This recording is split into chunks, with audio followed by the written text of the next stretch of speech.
We're social distance. Social distance.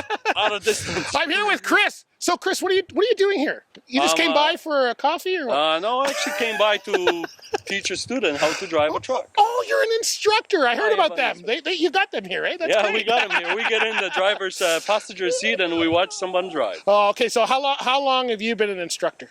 I've been an instructor since January of 2019. Okay. And a driver for over 26 years in various different applications of the industry. What's different between being a driver, especially a veteran driver, and an instructor? Did you have to switch your mindset at all to do that, or? You have to switch your mindset where that you have to give up your trust of the steering wheel to someone new, and you really have to be careful of how you do that, how you pass that steering wheel. What did you do? What did you do to get over that? I can understand that. That's a thing that's always kept me from being an instructor. It just comes with confidence. You gotta build your confidence and let the student show their confidence. Yeah. And then you slowly, as you teaching, you learn that confidence in them, and some of them are ready the first day, and some of them takes several days before they can get on the road. I think that must be the challenge, right? Because if you teach them properly, then you'll be confident. If you don't teach them properly, then they won't be and then you won't be confident, right? That's the whole idea. So with your experience and your knowledge, their understanding of your knowledge and experience is helping build their confidence and get them on the road in a safe manner. What do you like best about instructing? I love helping people, making one driver better at a time. Did you cheer? The first time I ever helped somebody, I cheered when they passed. I was like, all right, he got it. You know, I love it. The feeling is unbelievable when you're a stepping stone in that someone's life where they're trying to build a new life for themselves and they pass that road test and they're out going getting a job and they're actually making a living. I know. I had somebody come up to me. They were in a course I taught years ago, and they came back and they said, I'm an owner-operator now. And it was an owner-operator course I was teaching them at the time. And it's amazing to see, wow, what you said, they were listening to, right? So that makes you... Yes, of course.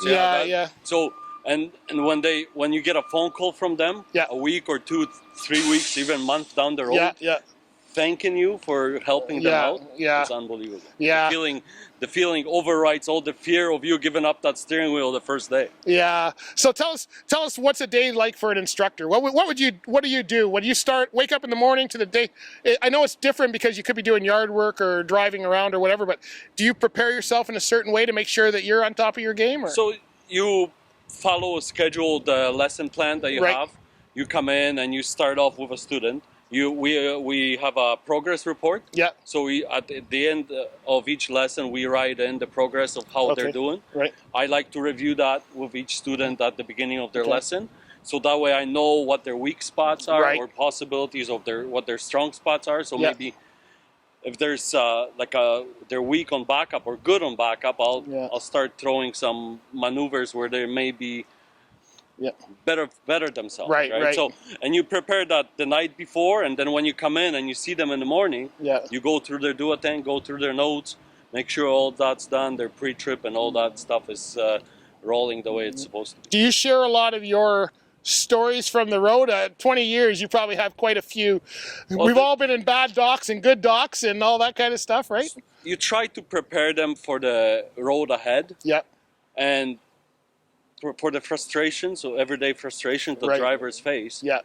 And then the time when they have to breathe and relax and just drive safely. Right. They got to forego of that mental state that they might have experienced in traffic or with a shipper, receiver, or with dispatch sometimes. Yeah. Right. So what's a good trait for somebody starting out as a student? So they're just coming into the program.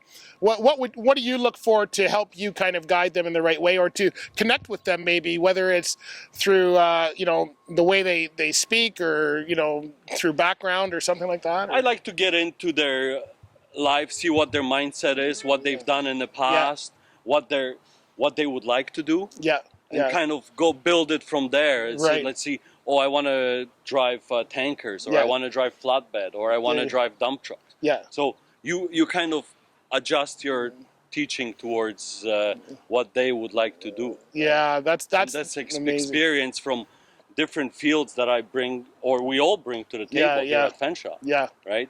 Then we can adjust that according to each student. Okay. Do you when you were driving, to keep your license good, like you can't just go from driver to instructor. You have to go from good driver to instructor. There's a difference, right? So, what did you do while your career that kept you being one of those top drivers, so that you could have a successful transition down the road?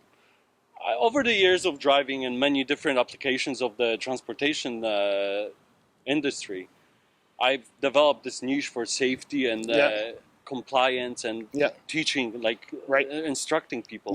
And this kind of brought me into knowing, like, easier to instruct to other people. Like, it doesn't come as a struggle, it just comes at ease. Right. I know when I first started teaching, it's like all the slang we have in the industry, you have to get rid of that because nobody knows what you're talking about. You have to get back to the basics, and sometimes that helps the instructor learn. We got to relearn some of the real issues, so you have to kind of start at the basics, and then you kind of build it up from there, and depending on the level of the student is learning, you have to kind of adjust.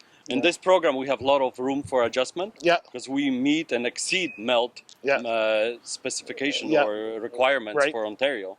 So they have that option of adjusting if they need more backup, or they need more pre-trip, or they need more. So you could focus on the real areas of their weakness. Well, that's great. If someone is brand new and never heard of the trucking industry, or didn't know what you and I know because we've been behind the wheel, what would you tell them? What's one thing? Think of somebody you know that does not know anything about trucking, and it could be family. Trust me, my family doesn't know what I do still. What would you tell them about the trucking industry that you would want them to know? Be aware of what the driver has to go through in order to make things happen for everyday public and necessities that are in the stores, and how much does it take, and how much is dependent on the driver and on the trucking industry. So true, because people don't understand that, right? They do not, and to this day you can see this competitiveness in people where they just try to get in front of you for 2 seconds. Someone told them first was first, but it's first to the morgue if you're not doing it right. I mean, you're not really getting farther ahead. You're getting one set of lights ahead and possibly not getting there at all, right? Well, listen, thank you so much for what you do. Keep up the good work. The training looks amazing, and I'm sure that things will go well for you for sure. Thank you for the opportunity. Thank you.